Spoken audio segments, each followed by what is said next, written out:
Sirte is utterly destroyed. In just a few weeks, this pristine show town, a beneficiary of Gaddafi's largesse, has been reduced to rubble. A tsunami of fighting has swept this seaside town away.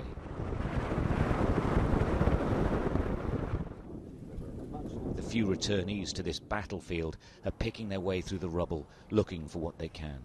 And they are furious. These men told us to go away. For the first time in this revolution, a city has been looted or sacked by a medieval army intent on destruction. Sirte has paid for Misrata, Zawiya and Tripoli. Well, of all the cities and towns in this conflict that have been damaged by the fighting, Sirte is by far the worst. Mile after mile after mile of utterly destroyed buildings, shops, businesses, houses, flats, everything utterly destroyed. Now this is the start of Sector 2. It's where Gaddafi's men made their last stand. He tried to get away that direction and was eventually caught. In between is utter carnage. As we asked fighters to retrace Gaddafi's final hours, a revolutionary supporter asked to speak. He said Sirte had been destroyed as punishment. Watch the anger from both sides.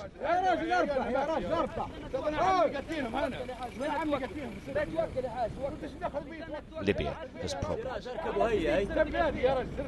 As Sirte fell, Gaddafi retreated to Sector 2 of the city. They were fighting for their lives. House to house, it was utterly destroyed. In reality, it was hopeless. The noose was tightening. Prisoners say his advisors were trying to keep Gaddafi's flagging spirits high with lies. كان حالته النفسية زي الزفت يطمنوا فيه يقولوا له الملايين معاك ودحرنا الجردان عند جدابيون عند بنغازي.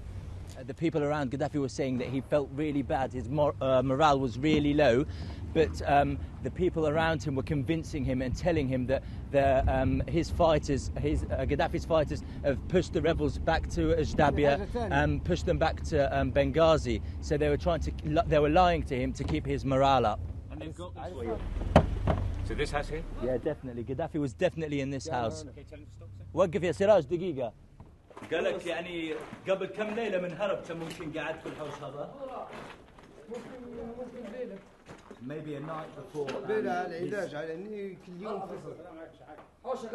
Well, this was the house that Gaddafi spent the last night before he tried to escape. As you can see, he was taking huge amounts of rounds coming in. According to the prisoners that the NTC fighters have taken, they were saying that he moved from house to house almost every day, but this was the last one. There was a huge amount of firepower coming out from buildings all around towards the fighters as they came towards Gaddafi and his people, and at that point they made a break for it.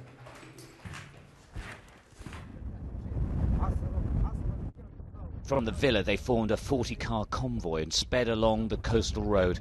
Under fire, it fragmented. A section went ahead. Within minutes, NATO attacked. It was lethal. The vehicles and the people incinerated.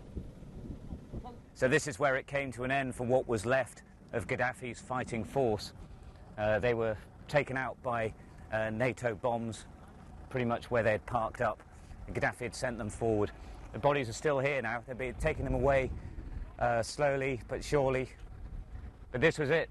This is actually the end of the resistance to the National Transitional Council. A few minutes after this took place, Gaddafi was found.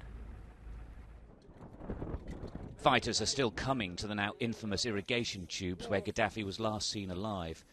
Some, though, say that Gaddafi was forced into the tubes as a symbolic reference to his threat to kill the rats rising against him. There's an investigation. Few doubt there'll be many conclusions. And in reality, few care.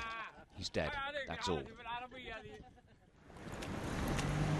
Libya's revolution is far from complete. From the ruins, they will try and build a new country. But from east to west, everyone has been touched by the terrible losses of this war.